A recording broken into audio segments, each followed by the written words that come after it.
बिस्मिल्लाहिर्रहमानिर्रहीम रब्बिश रह ली सदरी व यस्सिर ली अमरी वाहलुल उक़दतम मिन लिसानी यफ़क़हू क़ौली या मुक़ल्लिबल क़ुलूबि सब्बित क़ल्बी अला दीनिक। अस्सलामु अलैकुम व रहमतुल्लाहि व बरकातुहू माय डियर स्टूडेंट्स।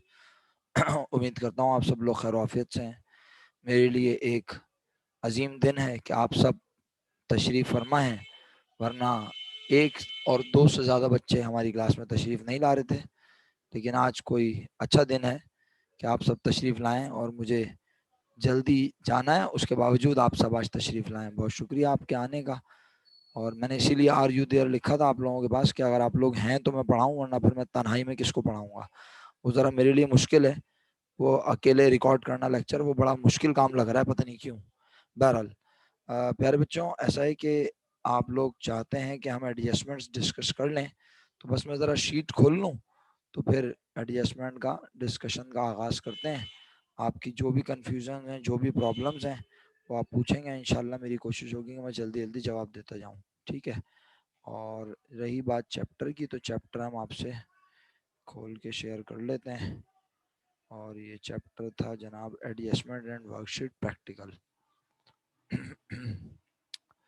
चलिए, कौन से सवाल की एडजस्टमेंट से आगाज़ करूं, आप ही बता दीजिए, या जहाँ जहाँ प्रॉब्लम आ रही है वन बाय वन बोलते जाएंगे आप लोग, तो मैं आपको असिस्ट करता जाऊंगा, ठीक है। बिस्मिल्लाह। Sir 2018 regular question number 2। Okay, 18 regular question number 2।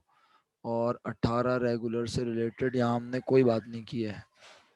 18 private है, 18 रेगुलर नहीं है। ओके जी, 18 रेगुलर क्वेश्चन नंबर 2 निकाल लिया है जी। हाँ, क्वेश्चन नंबर 2 निकाल लिया है।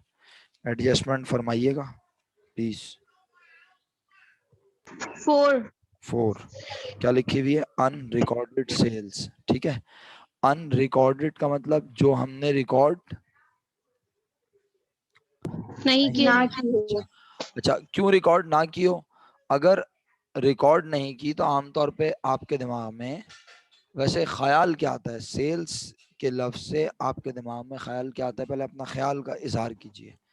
स्क्रीन ऑफ हो गई है, इनकम। स्क्रीन में शेयर कर लेता हूँ चंद हाथ में। हाँ, आपके दिमाग में ख्याल आता है कि अनरिकॉर्डेड, जो हम रिकॉर्ड नहीं कर सके, लेकिन कौन सी वाली सेल रिकॉर्ड नहीं कर सके? किस पर हुई हुई सेल रिकॉर्ड नहीं कर सके? सेल किस पे होती है आमतौर पर? क्रेडिट पे। क्रेडिट पे। जब कुछ ना बताया हो तो क्रेडिट पे होती है सेल। तो अगर हमने सेल रिकॉर्ड नहीं की तो इसका मतलब है अब सेल रिकॉर्ड कर लो। क्या मसला है? एंट्री बताओ खुद ही, शाबाश। अकाउंट रिसीवेबल डेबिट और सेल्स क्रेडिट। बस इतनी आसान है, ये तो आपको आती थी। अब अगली एडजस्टमेंट बताएं, शाबाश। अगला एयर बताएं बाकी लोग भी। बिस्मिल्लाह। सर 2017 प्राइवेट का जो सवाल है उसका एडजस्टमेंट वाला जो बैलेंस है वो टैली नहीं हो रहा। 17 प्राइवेट का क्वेश्चन नंबर। सर पहले 17 रेगुलर बता नहीं रहे आप। तो आपने 17 रेगुलर नहीं पूछा ना, अभी 17 प्राइवेट पूछ लिया इन लोगों ने। तो मैंने कहा ओके भाई, जो इन्होंने पूछा मैंने कहा वो बता देता हूँ। 17 सर पहले 17 रेगुलर बता दें। अब लाइन से चल लेते हैं ना इसलिए। हाँ हाँ सही है, 17 रेगुलर बता दें। 17 रेगुलर में कौन सी एडजस्टमेंट बतानी है? पूछिए, 3 और 5।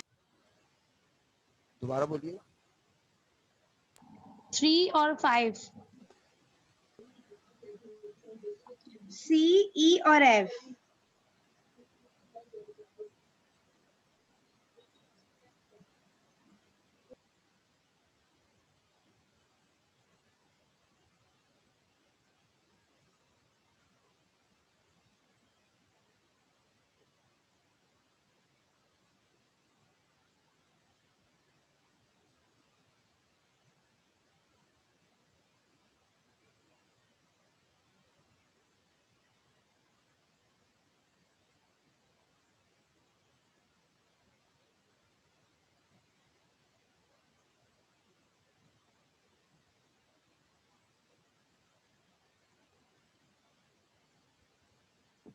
सर कुछ बोल रहे हैं, मुझे आवाज नहीं आ रही। यस सर, आवाज नहीं आ रही।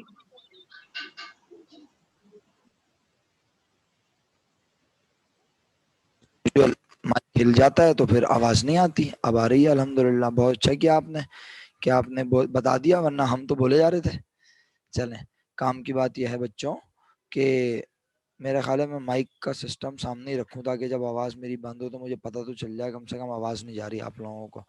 अच्छा, तो मैं ये अर्ज कर रहा था आपसे कि वालेकुम अस्सलाम नाइश भाई, आपको वालेकुम अस्सलाम बोल दिया मैंने। और दूसरी बात ये कि क्वेश्चन नंबर 2, 2017 रेगुलर की एडजस्टमेंट सी में लिखा है ओनर ने 300 रुपए की मर्चेंडाइज जाती इस्तेमाल के लिए निकाली, क्या ये एडजस्टमेंट है? मैं ये पूछ रहा हूँ। No sir. ओके, तो फिर ये क्या है? ये सिंपल एक ट्रांजैक्शन है जो रिकॉर्ड होने से रह गई है और मंथ एंड पर, ईयर एंड पर पता चली है। तो बताइए क्या एंट्री बननी चाहिए? ड्राइंग डेबिट कैश क्रेडिट और मर्चेंडाइज क्रेडिट होगा शायद। सर कैपिटल क्रेडिट होगा शायद। माशाल्लाह, पूरी की पूरी क्लास खत्म हो गई हमारी तो, अल्लाह माफ करे। Hello sir. सर जी सुन रहा हूँ मैडम। सर एक दफ़ा आप थोड़ा सा रिपीट कर दें, आपने क्या समझाया? सर मैं चले गई थी, थोड़ा सा मैंने सुना नहीं। मैंने कुछ समझाया नहीं तो आप सुनती कैसे? मैं तो अब समझाऊंगा। मैं तो सवाल किया है कि सर क्या 2000, पूछा है आपने? मैंने पूछा 2017 रेगुलर क्वेश्चन नंबर 2 की एडजस्ट नंबर सी पॉइंट को क्या हम एडजस्टमेंट कहते हैं? तो बच्चों ने बोला नहीं, एडजस्टमेंट नहीं कहते। फिर मैंने कहा तो ओनर ने बिजनेस से 300 रुपए की मर्चेंडाइज निकाली जाती इस्तेमाल के लिए, ये हमने रिकॉर्ड नहीं किया होगा, तो अब रिकॉर्ड कर लो। तो क्या एंट्री बनती है बताओ Momina? Sir point number C. Hello sir, आपकी आवाज नहीं आ रही मुझे। हाँ मोमना सी। अच्छा, एरर है ना यार ये? सर ड्राइंग डेबिट और परचेजेस क्रेडिट। बेटा मैंने एंट्री पूछी है मोमिना आपसे, अगर आप एंट्री बताना चाहें तो बता दें, वरना अलीहा आपकी याददाश्त वापस आने का शुक्रिया। वरना अल्लाह माफ करे, हमने तो ड्राइंग की नई नई एंट्री सीखी आज। Drawing debit, cash credit, drawing debit, capital credit. अरे बेटा ड्राइंग क्लोज थोड़ी हो रही है महाजेब, ड्राइंग रिकॉर्ड हो रही है। ड्राइंग रिकॉर्ड ही नहीं हुई है। तो 300 रुपए की मर्चेंडाइज ओनर बिजनेस से निकाल के ले जा चुका है। अब अगर मैं इसको डिटेल में ले जाके समझाऊं तो मुझे तो डर लग रहा है कि कहीं आप पागल ना हो जाएं सारे, क्योंकि आपने जो एंट्री ड्राइंग की मुझे सुनाई है उसके बाद तो मैं घबरा गया हूँ। ड्राइंग डेबिट, कैश क्रेडिट, जब बिजनेस से ओनर कैश निकाले और जब ओनर बिजनेस से मर्चेंडाइज निकाले तो मर्चेंडाइज के खरीदने को कहते हैं परचेजेस। लेकिन अब आप फर्स्ट ईयर में नहीं है, आप बीकॉम पार्ट 1 के पेपर देने जाने वाले हैं। मर्चेंडाइज खरीदने को कितनी तरह से रिकॉर्ड करना सीखा? 2 तरह से, नंबर 1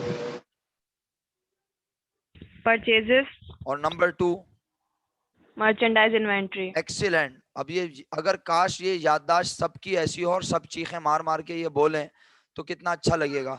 लेकिन कोई क्यों चाहेगा कि अच्छा लगे मुझे? जेलसी है सबको मेरे अच्छे लगने से। माजेब आपका बहुत बहुत शुक्रिया। एक पीरियोडिक सिस्टम, एक परपिचुअल सिस्टम।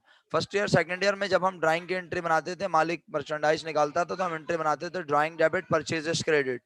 आज आपके दिमाग में ये सवाल आना चाहिए, आज ड्राइंग डेबिट और परचेजेस क्रेडिट करें या ड्राइंग डेबिट और मर्चेंडाइज इन्वेंट्री क्रेडिट करें या क्या करें? तो क्वेश्चन ये रेज होता है कि हमें ये पता कैसे चलेगा कि इस सवाल में कौन सा सिस्टम फॉलो हुआ है?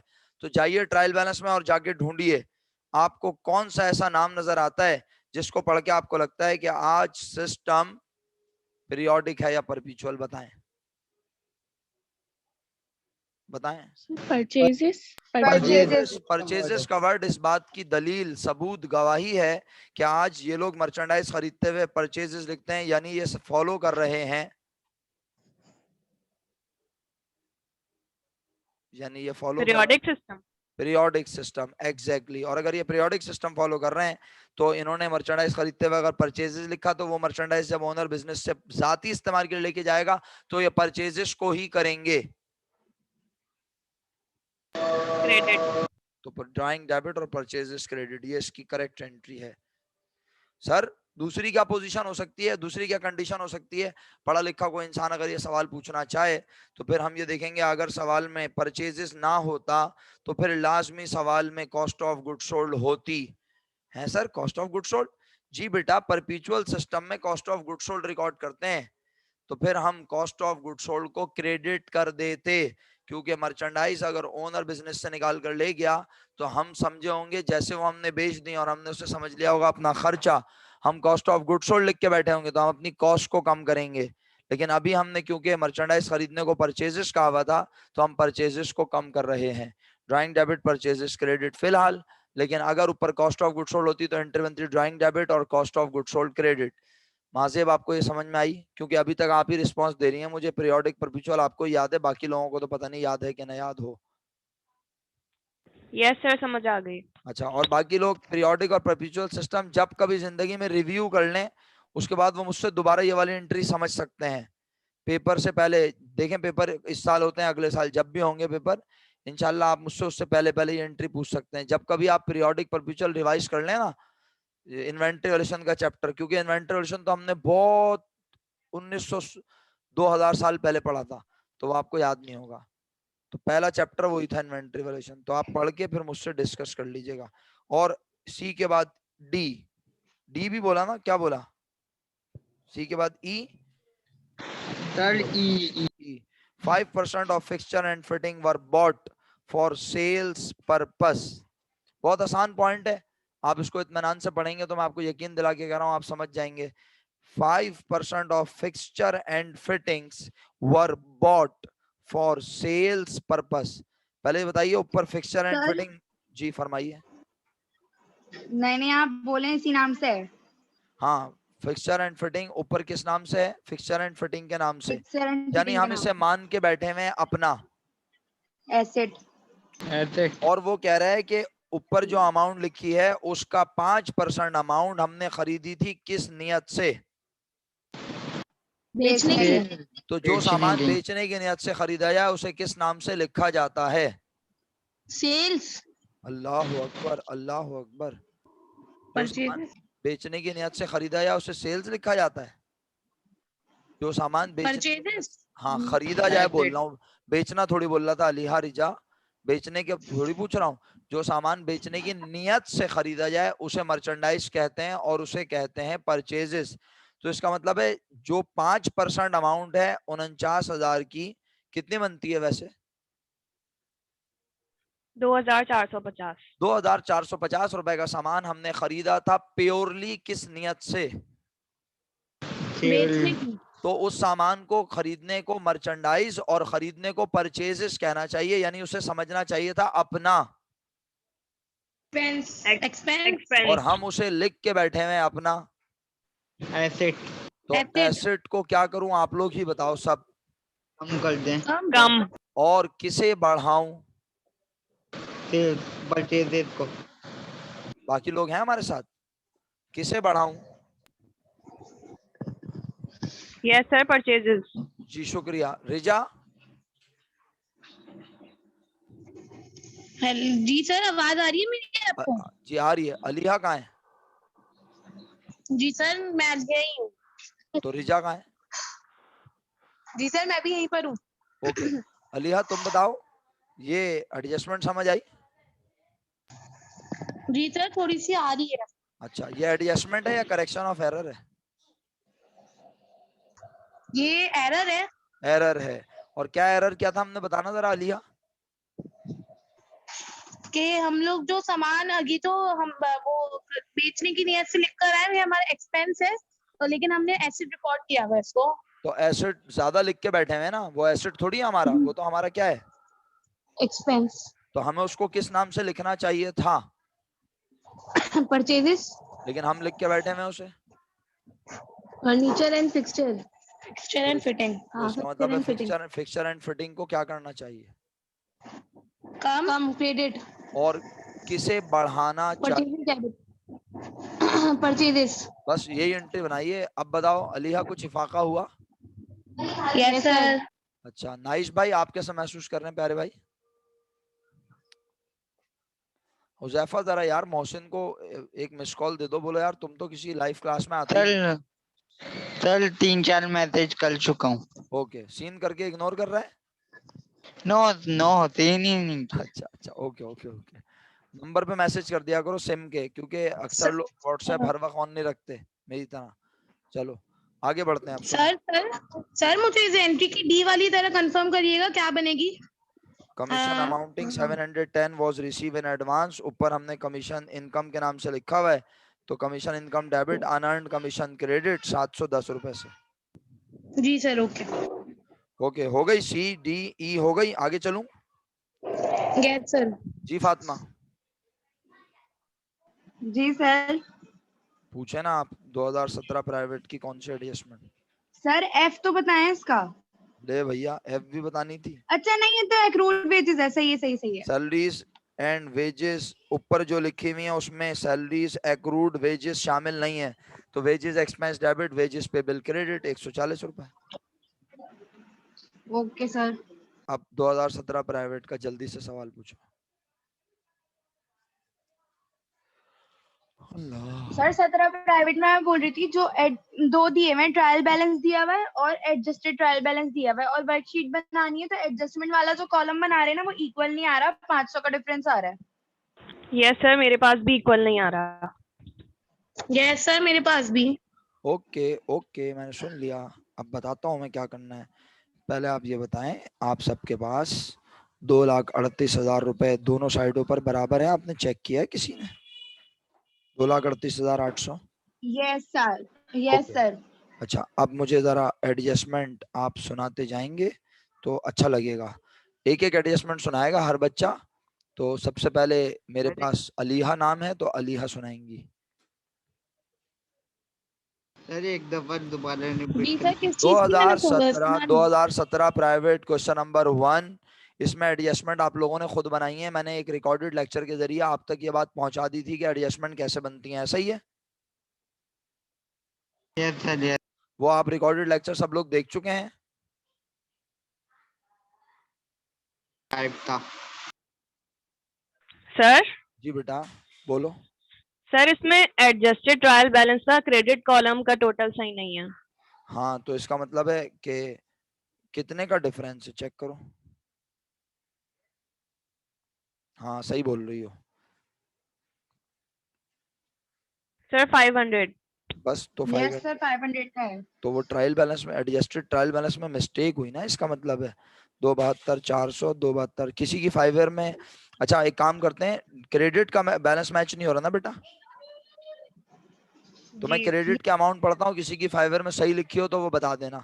पहली अमाउंट क्रेडिट में एक्यूमुलेटेड डेप्रिसिएशन 29,900, दूसरी सैलरी पेबल क्रेडिट में 11,000, तीसरी रेंट पेबल क्रेडिट में 1,500, चौथी अनअर्न्ड कमीशन क्रेडिट में 6,000, पांचवी अहमद कैपिटल हाँ अनअर्न्ड कमीशन है।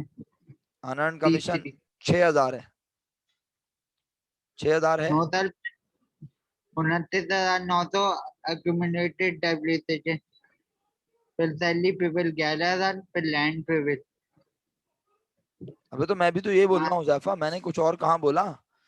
Accumulated depreciation 29,900, salary payable 11,000, rent payable 1,500, unearned commission 6,000, Ahmad capital 1,78,000, commission earned या कमीशन इनकम 45,500।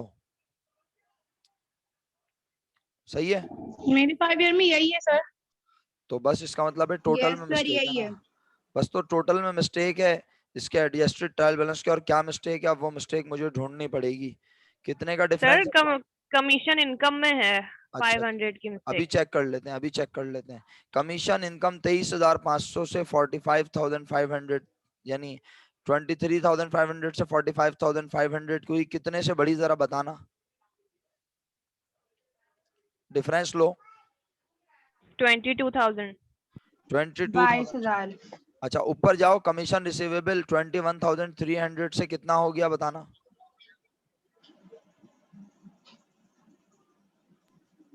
41,300। तो कितना कितना बढ़ा?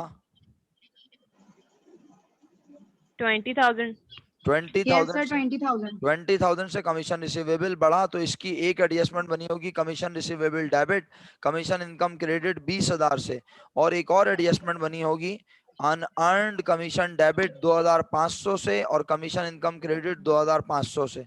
ऐसा ही है?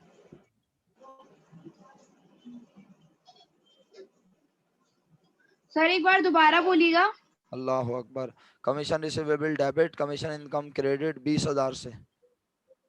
Yes sir. सबके पास यही है, चेक कर लें। Commission receivable debit. अब किसी को समझ नहीं आ रहा तो इतना ही बोल दे कि भाई समझा दो ये कैसे बनी है।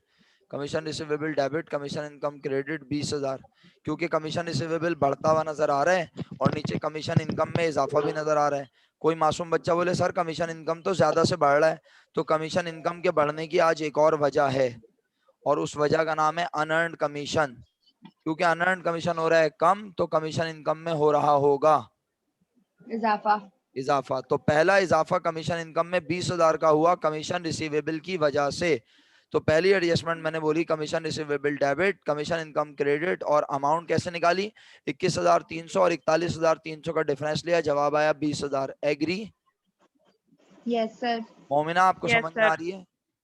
सर आप 2017 प्राइवेट बता रहे हैं ना? वेरी गुड भाई, एक्सीलेंट। नहीं बेटा मैं सर मैं 1985 आपसे तुम ना। सर मैं आपको ये बताना चाह रही हूँ, मेरे पास 5 ईयर में ये वाला एयर ही नहीं है, मतलब ये वाली। मेरा बेटा माजेब को मैसेज करो जल्दी से, वो आपको पिक्चर भेज देगी। यस सर मैं ले लूंगी उससे, नहीं मैं ले ले लूंगी लूंगी, नहीं, उसको मैं ले मैसेज माजेब उसको पिक्चर भेजो यार मोमिना को बेटा फटाफट। Yes, sir. Yes, sir. अच्छा जी, तो अब आगे बढ़ते हैं। कमीशन अनअर्न 8,500 से कितना रह गया बोलो? 6,000। तो इसका मतलब है 6,000 अनअर्न कमीशन क्या हुआ? कम कम। हुआ, तो कमीशन इनकम में हुआ होगा इजाफा। इजाफा। अब मसला ये है वो 8,500 से 6,000 रह गया, तो इसका मतलब है 2,500 रुपए इनकम में इजाफा हुआ ना। Yes sir. यस सर, तो जरा चेक करना कि क्या 2,500 रुपए इनकम बढ़ रही है। 20,000 तो पहले ही बढ़ चुकी है। 23,500 सर 22,000 बढ़ी हुई है। पहले सुन तो लेना, मेरा साथ तो दे भाई। 23,500 थी, जी जी। 20,000 बढ़ी, कितनी होनी चाहिए? 22,500। 23,500 थी, 20,000 बढ़ी, कितनी होनी चाहिए? 4,000 43,500। लेकिन नजर आ रही है कितनी? अब इसका डिफरेंस लो 43,500 एंड 45,500 का। 2,000. 2,000। तो इसका मतलब है इस 45,500 को कर लो 46,000, बस अब मैच हो जाएगा महाजेब। जी महाजेब सर, अगर एक सेकंड अगर चेक 40 करती हूँ। हाँ 45,500 को अगर हम 46,000 कर दें। सर लेकिन 500 का डिफरेंस आ रहा है ना, ये तो अच्छा, वो महाजेब 100,000 बताएगी ना। बोल अबे भाई मैंने टोटल नहीं किया, महाजेब ने टोटल किया है। महाजेब एडजस्टेड, बाकी बच्चे भी बताओ ना, अलीहा रिजा ये सब लोग। यस सर बता रहे हैं। एडजस्टमेंट का डेबिट क्रेडिट बराबर नहीं है, एडजस्टेड ट्रायल बैलेंस का डेबिट क्रेडिट बराबर नहीं है। एडजस्टमेंट का बराबर नहीं है। एडजस्टमेंट का बराबर नहीं है। अबे तो एडजस्टमेंट में तुम लोगों ने मिस्टेक की होगी ना। मैंने एडजस्टमेंट अभी क्या सुनाई तुम्हें? नहीं सर, तो सर बहुत घिसपिच हो रही है किस बात सर। की? जब हम एडजस्टेड ट्रायल बैलेंस बना हुआ है तो इसमें से देख के एडजस्टमेंट बनाएंगे ना, तो जब बिल्कुल एडजस्टेड ट्रायल बैलेंस की वैल्यू गलत है तो जाहिर है एडजस्टमेंट की भी हो जाएगी। बिल्कुल गलत हो जाएगी, लेकिन मेरी बात यस सुने सर। ना, मेरी बात सुने। जी। मैं मानता हूँ कि ये सवाल में गलती है, लेकिन आप क्या इस काबिल नहीं है कि आप गलती पकड़ सकें? सर बस बन जाते हैं हम लोग तो मिलने। नहीं, आप कोशिश तो करें ना। देखें, बड़ी सिंपल सी बात है, बड़े इत्मीनान से सुनिएगा मेरा जुमला। एक बहुत आसान जी। एग्जाम्पल दे रहा हूँ, देनी तो नहीं चाहिए लेकिन दे रहा हूँ। नीचे सबसे आखिरी नाम पढ़ के बताएं मुझे फातिमा, आप ही क्या लिखा है सबसे आखिरी नाम? सब डेप्रिसिएशन एक्सपेंस। क्या हो रहा है ये आपके ख्याल में? बढ़ रहा है कितने से? 1100। अगर ये 1100 से बढ़ रहा है तो लाजिम है कि इतने से कौन बढ़ा होगा साथ साथ? Allowance for depreciation. जाइए ऊपर चेक कीजिए, अलाउंस फॉर डेप्रिसिएशन 28,800 से 29,900 हो गया। क्या वो 1100 से बढ़ा?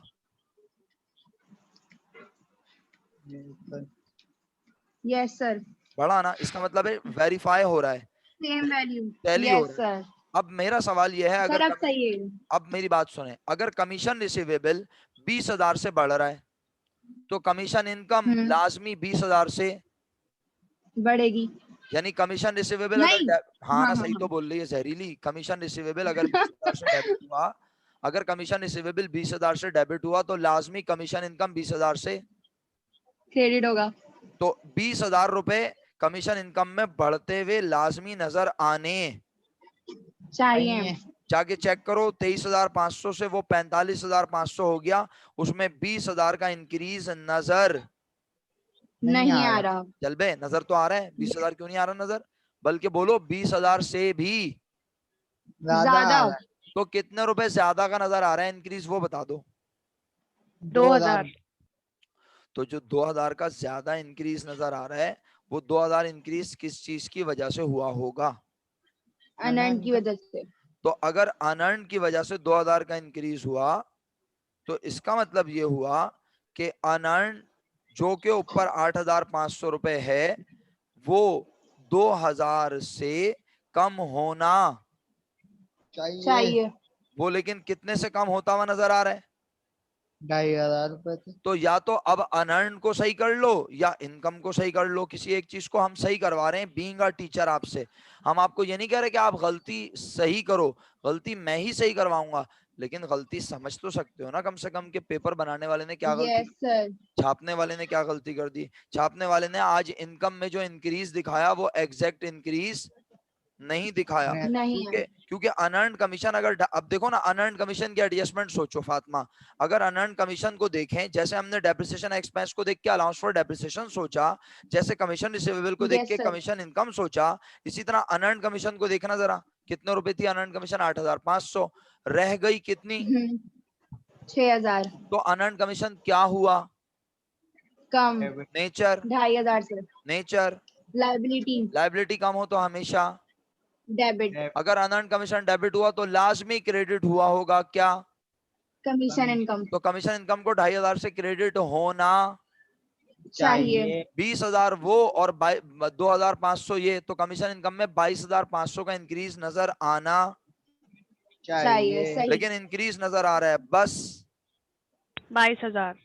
तो इसका मतलब है 500 ज्यादा लिखा हुआ है ना। अब मेरी मर्जी, बीइंग अ टीचर, मैं आपसे बोलूं या तो अनर्न कमीशन के अमाउंट को चेंज कर लो या कमीशन इनकम के अमाउंट को चेंज कर लो। अब भी समझ में नहीं आया?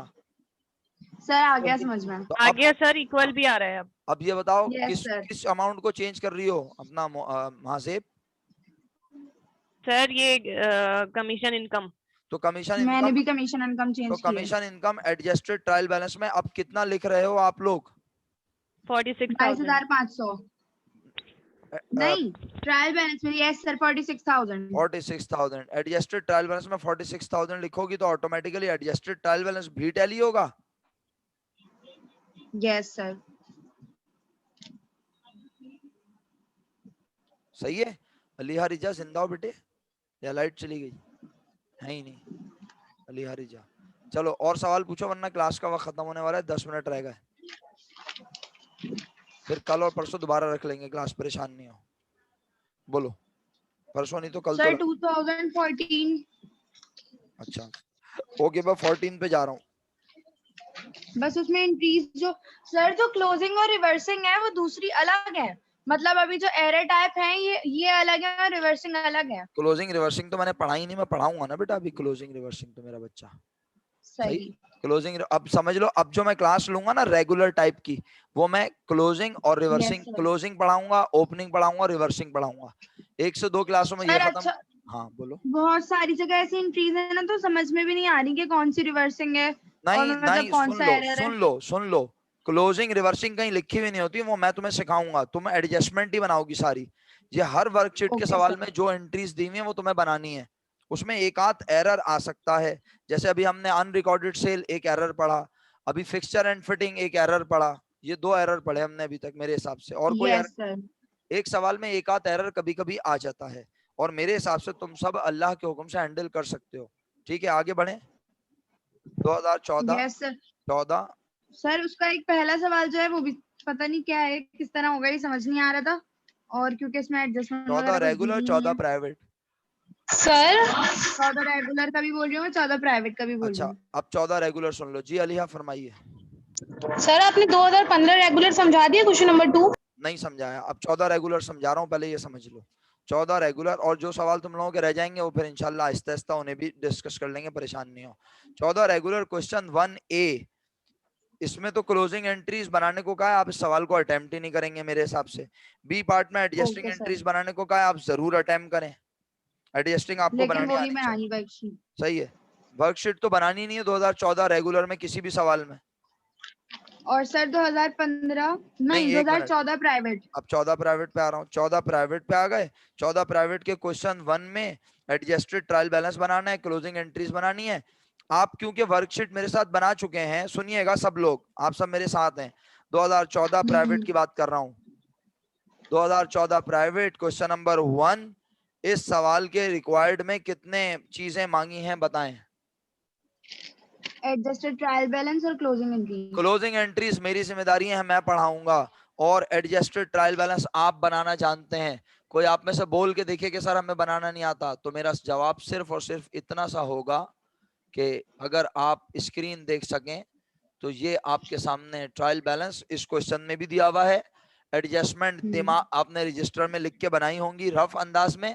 आप डायरेक्ट ऐसा ट्रायल बैलेंस बनाएं जिसमें ये वाला कॉलम हो, इधर देख लें, और ये दोनों कॉलम हो, बस ये 4 कॉलम आपने शो ही नहीं करना है। नहीं करने। ऐसी चीज जिसमें ये और ये 2 कॉलम हो उसे कहते हैं एडजस्टेड ट्रायल बैलेंस। बना लेंगे अल्लाह के हुक्म से, ओके सर, यस सर।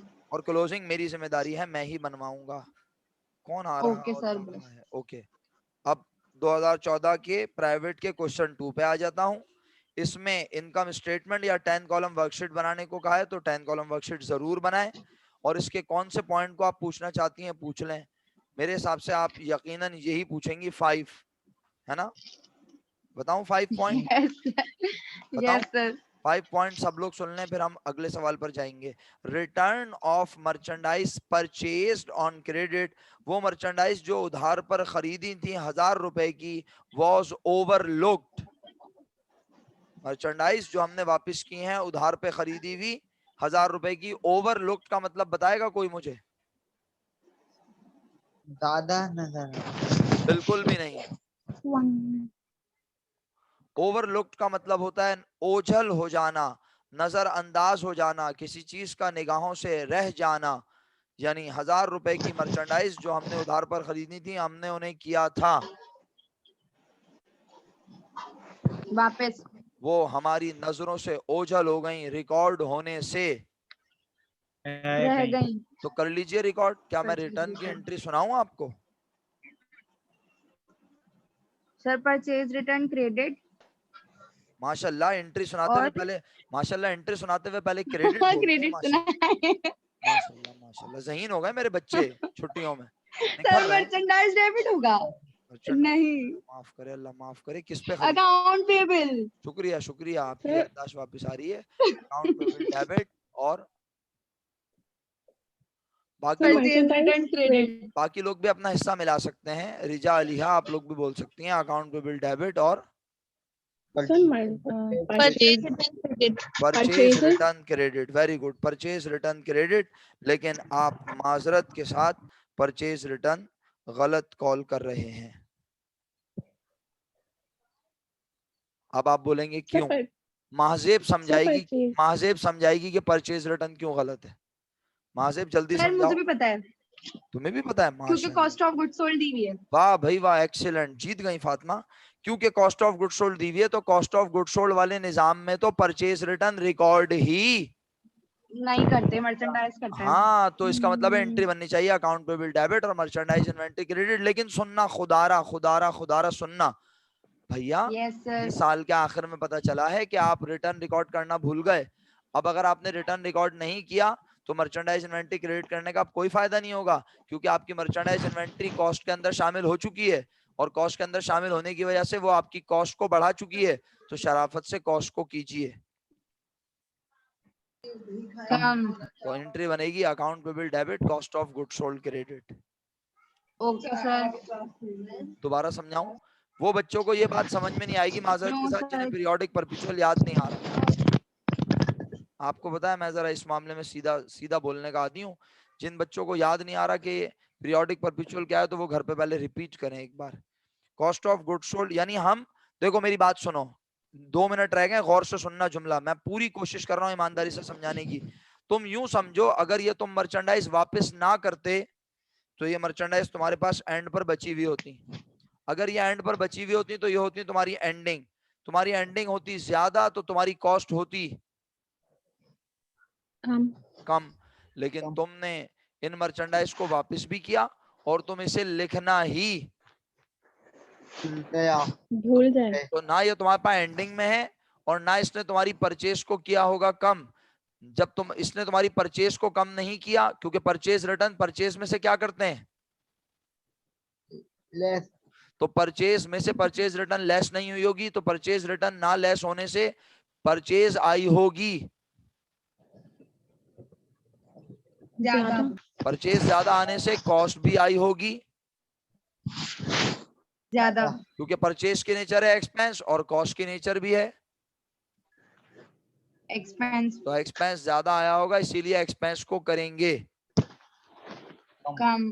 क्या एंट्री बोली हमने, account payable debit, cost of goods sold credit. जिन बच्चों को ये एंट्री समझ में नहीं आ रही है उनसे बड़े अदब से दरखास्त है कि पीरियोडिक परपेचुअल जल्दी से रिपीट कर लें आप लोग शराफत से, वरना मुझे गुस्सा आना शुरू हो जाएगा। इन्वेंट्री वैल्यूएशन का चैप्टर रिपीट कर लें, आप लोगों ने अभी तक कुछ भी नहीं किया, इसका मतलब है। और अगर पेपर फर्दर डिले हुए तो फिर शराफत से आगे एक टेस्ट दे दीजिएगा अकाउंटिंग का, वरना मैं जूते मारूंगा आप सब लोगों को। सर बहुत आगे बढ़ रहे हैं क्या? नहीं, एक बात कर रहा हूँ, खुदा ना खास्ता अल्लाह ना करे। अच्छा आखिरी सर मिनट मुझे तक- हाँ जल्दी बोलो, जल्दी। मुझे ये पॉइंट बता दीजिए, इसी का 4th पॉइंट। हाँ इसी का सर मुझे भी पूछना है। बेटा, इसी का 4 पॉइंट बता रहा हूँ। Commission earn 3000। अच्छा मैं ये बता चुका हूँ आपको कि आखिरी मिनट है, मीटिंग खत्म कर दूंगा, इसके बाद फिर अगली क्लास में बताऊंगा इंशाल्लाह। कल क्लास जरूर लूंगा, टाइम बता दूंगा। 7 बजे के बाद किसी भी वक्त तैयार रहें, जैसे आज तैयार थे माशाल्लाह। 2014 प्राइवेट क्वेश्चन नंबर 2 का 4 पॉइंट पूछा, कमीशन अर्न 3000 ऊपर गए, कमीशन अनअर्न के नाम से लिखा है तो हम अनअर्न कमीशन डेबिट कर देंगे, कमीशन इनकम क्रेडिट कर देंगे पूरे 3000 से, क्योंकि हम पूरा का पूरा अनअर्न कमीशन कमा चुके हैं। Unearned commission debit, commission income credit. Momina जल्दी से पूछ लो। सर मैं ये पूछ रही थी, ये जो मतलब 0.5 आपने समझाया, इसमें परचेजेज रिटर्न नहीं आना चाहिए और नहीं सीजीएस आएगा। आना चाहिए, तो सर कॉस्ट ऑफ मैं ये गुड्स पूछ सोल्ड रही थी आएगा, परचेजेस भी नहीं आएगा, yes cost of goods sold आएगा, क्योंकि परपेचुअल सिस्टम है। अरे यस एक सर बात यानी